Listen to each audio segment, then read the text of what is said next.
My name is Sarah, and at 22 years old, I've always prided myself on my independence. But tonight, that sense of freedom was shattered by a trip to Walmart that turned into a nightmare. As I stepped through the automatic doors, the familiar smell of disinfectant hit me, mingling with the hum of fluorescent lights overhead. I grabbed a basket and began my shopping, trying to ignore the creeping feeling of being watched. But no matter where I went in the store, he was there.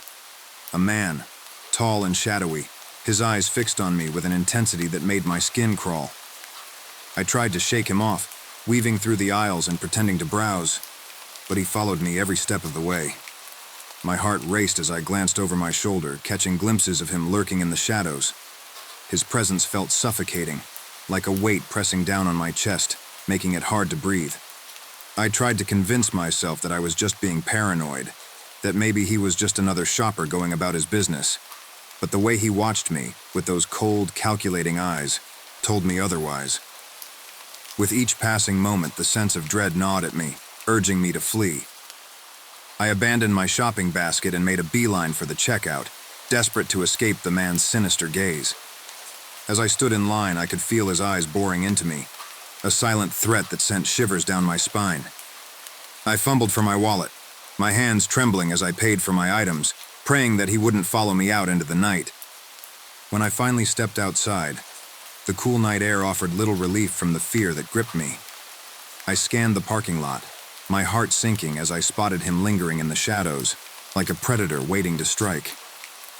Panic surged through me as I fumbled for my keys, my fingers trembling as I unlocked my car door. I threw my bags into the back seat and slammed the door shut, my heart pounding in my chest as I started the engine and peeled out of the parking lot. As I drove home, my mind raced with questions. Who was that man, and why was he following me? What did he want from me, and how far was he willing to go to get it? I glanced in the rear-view mirror, half expecting to see his dark silhouette following me, but the road behind me was empty. Still, the feeling of being watched lingered, like a shadow hovering just out of sight. When I finally pulled into my driveway, relief washed over me like a tidal wave. I stumbled out of the car and raced to the front door, my hands shaking as I fumbled for my keys. But as I turned the key in the lock and stepped inside, a sense of unease settled over me once more. The house felt empty and quiet, like a tomb waiting to claim its next victim. I tried to shake off my fears as I made my way through the darkened hallway, but every creak of the floorboard sent a shiver down my spine. I was just about to relax when I heard it, the sound of a knock at the door. My heart stopped, my blood running cold as I froze in place, listening intently. There it was again, soft and insistent, like a whisper from the shadows. With trembling hands, I made my way to the door, my heart pounding in my chest. I peered through the peephole, my breath catching in my throat as I saw him standing on the porch, his eyes locked on mine with a predatory gleam. He claimed to be a neighbor, offering to help with chores around the house. But I knew better. With every word he spoke, the sense of danger grew, like a storm brewing on the horizon. "I'm calling the police. Leave now, or I'll have them here in seconds," I shouted through the door, my voice wavering but determined. But instead of backing away, the man's smile widened, his eyes glinting with an unsettling calmness.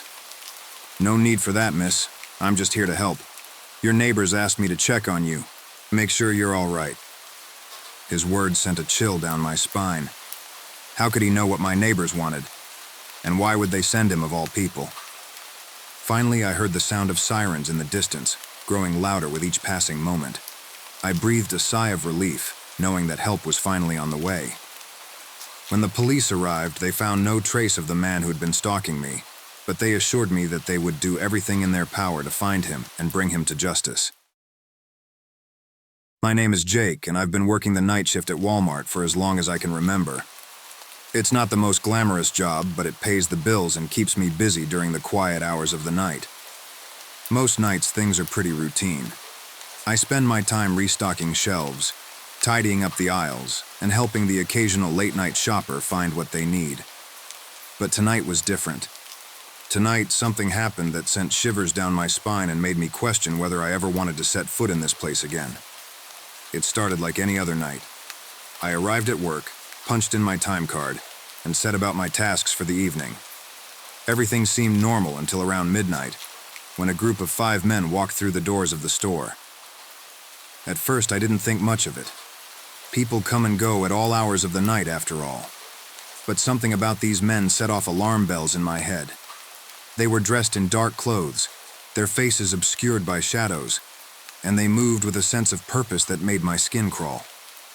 They made their way to the beer aisle, and I followed behind them, keeping a close eye on their movements. When they reached for a pack of beer, I stepped forward, my voice steady despite the nerves that churned in my stomach. "Sorry, gentlemen, but I'm afraid I can't sell you that without my supervisor's approval," I said, trying to sound authoritative. To my surprise, the men didn't protest. Instead, they nodded calmly and placed the beer back on the shelf. "That's all right," one of them said, his voice low and even. "We'll just wait outside." And wait they did. As the night wore on, I couldn't shake the feeling that those men were still out there, lurking in the darkness, waiting for something, or someone. I tried to push the thought from my mind as I went about my duties, but it lingered like a shadow, growing darker with each passing hour. And then, just as my shift was coming to an end, it happened. As I stepped out of the store and made my way to my car, I saw them, those same 5 men, standing in the parking lot, their eyes fixed on me with an intensity that made my blood run cold. Instinct took over and I broke into a run, my heart pounding in my chest as I fumbled for my keys. I barely had time to start the engine before they were upon me, their footsteps echoing in my ears like the tolling of a death knell. I drove as fast as I could, my hands shaking on the wheel as I dialed 911 and begged for help. But the men were relentless, their dark figures looming in my rearview mirror like phantoms from a nightmare. For 15 agonizing minutes, we raced through the night, the sound of their laughter mingling with the wail of police sirens in the distance. And then, just as I thought all hope was lost, my car sputtered to a stop, the fuel gauge hovering dangerously close to empty. I knew I had to act fast. With trembling hands, I locked the doors and huddled in the safety of my car, praying for help to arrive before it was too late. But the men weren't finished yet. With a savage cry, they descended upon my car, their fists pounding against the windows with a force that threatened to shatter them into a million pieces. I held my breath, waiting for the inevitable, but help came just in time. The sound of police sirens grew louder and louder, until finally they screeched to a halt beside us, their lights flashing like beacons in the darkness. The men were arrested on the spot, their plans foiled by the timely arrival of the law. And as I watched them being led away in handcuffs, I couldn't help but shudder at the thought of what might have happened if help hadn't come when it did. Later, I learned the truth, that those men were part of a notorious gang, known for their grisly trade in human organs. They had come to Walmart that night with one purpose in mind, to capture me and sell my body for parts. It was a chilling reminder of the dangers that lurk in the shadows, even in the most ordinary of places. And as I drove home that night, I couldn't shake the feeling that I had narrowly escaped a fate worse than death.